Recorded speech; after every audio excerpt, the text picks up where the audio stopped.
Bonjour à tous les passionnés de cinéma.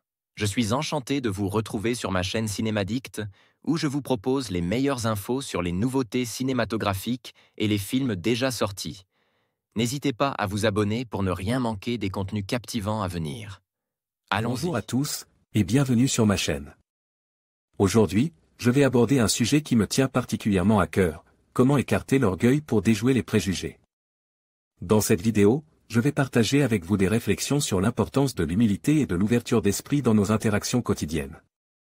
Nous verrons ensemble comment nos jugements peuvent souvent être influencés par notre propre ego et comment, en mettant de côté cet orgueil, nous pouvons mieux comprendre les autres et enrichir nos relations.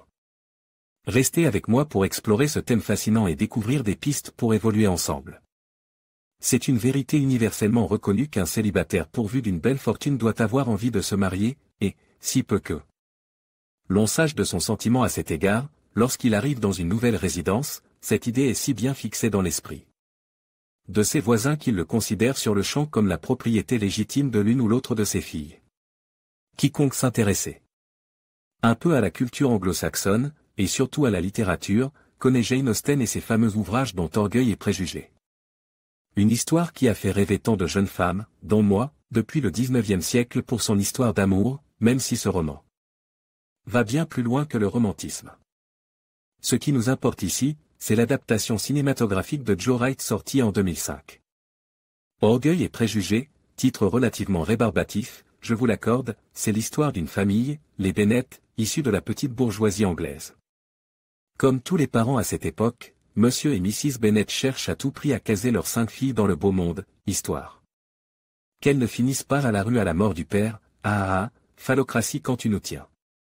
Bref, l'occasion se présente à l'arrivée d'un riche jeune homme, Monsieur Bingley, qui emménageait dans le voisinage avec son meilleur ami et sa sœur, à la bonne heure, 2 hommes célibataires.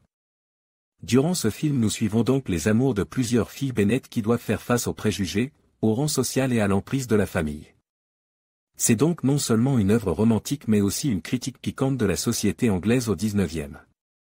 Ce film possède une distribution de luxe, Donald Sutherland, Inge Game, Keira Knightley, Pirates des Caraïbes, Carey Mulligan, Gatsby, Matthew McFadyen, Robin des Bois, Rosamund Pike, Gone Girl, et j'en passe. En dépit de certains éléments sur lesquels je reviendrai plus tard, le film est fidèle au roman de Jane Austen mais cela n'a pas empêché le réalisateur de prendre quelques libertés et on peut lui dire merci.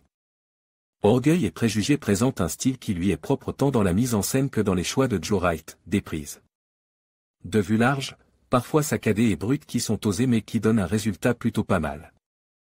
Des endroits qui ne sont pas toujours cohérents avec les événements mais qui sont en réalité bourres de symbolique. Il y a également le choix de lieux du patrimoine touristique et historique d'Angleterre, Burghley House, 3e image, ou le jardin de Stoured, 2e image, par exemple. En termes de décor j'ajouterai également qu'une seule et unique scène a été tournée en studio. Les dialogues et les relations entre les personnages sont plus actuels, un langage moins soutenu, des attitudes quelque peu délestées.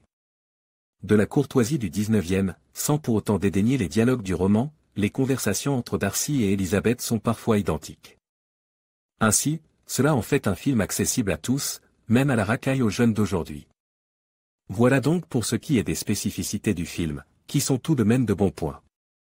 Toutes les personnes ayant lu le livre ont dû être prêts à montrer les crocs au cas où l'adaptation porterait insulte au chef-d'œuvre de Jane Austen.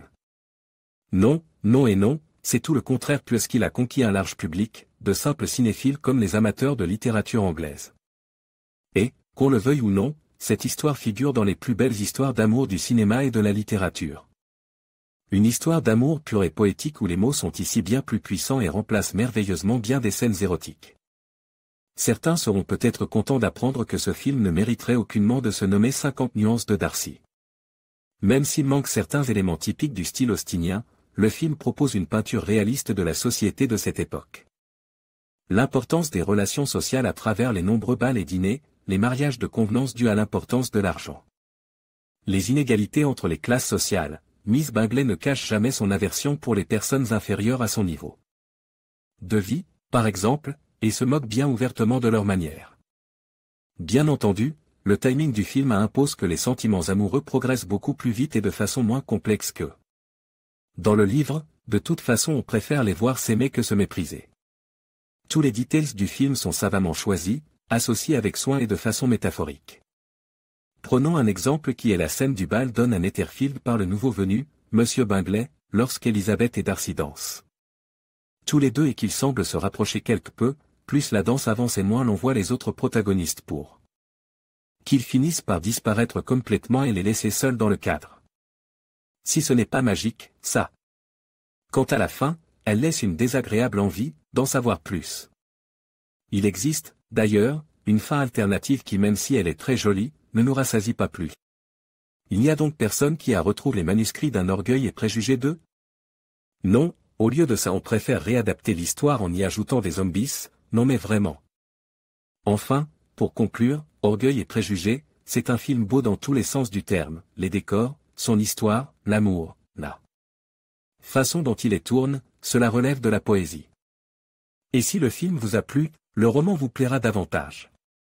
En conclusion, écarter l'orgueil est essentiel pour déjouer les préjugés qui nous entourent.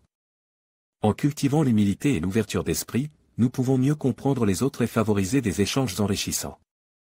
En nous engageant à remettre en question nos propres perceptions, nous contribuons à construire une société plus inclusive et respectueuse.